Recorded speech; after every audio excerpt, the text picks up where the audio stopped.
If you've ever worked with a pivot table, you've probably wanted to filter the data at some point. Filtering is a way of showing what you want to see and temporarily hiding what you don't want to see. There are several ways to filter a pivot table, but my favorite way is to use a newer feature called slicers. Let's first create a new pivot table based on our sales data for fruit and vegetables. First, I'll place the cursor anywhere in the list. Then I'll go to the Insert ribbon, and I'll quickly create a pivot table using the Recommended Pivot Tables button.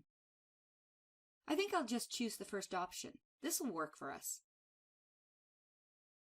I'm also going to add the category field to my pivot table.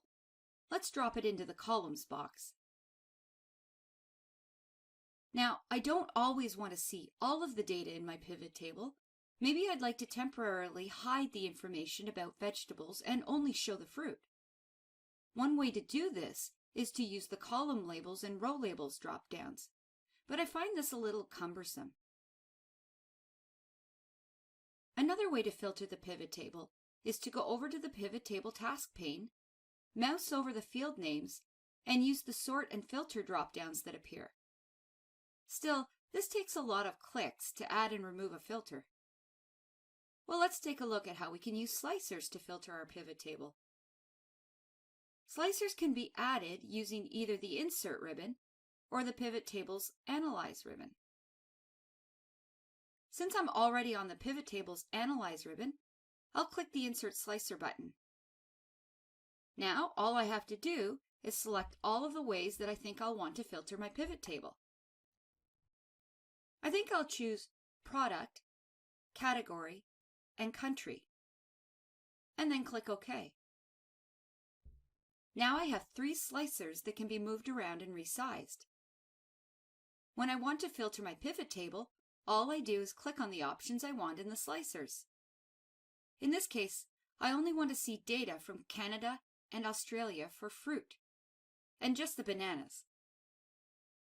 When I want to remove my filters, I can click on the Remove Filter buttons in the top right corner of each slicer.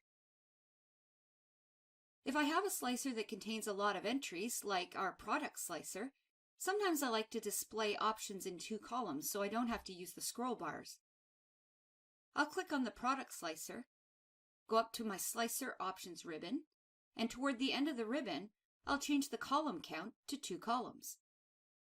I can even add slicer styles to fancy out my slicers.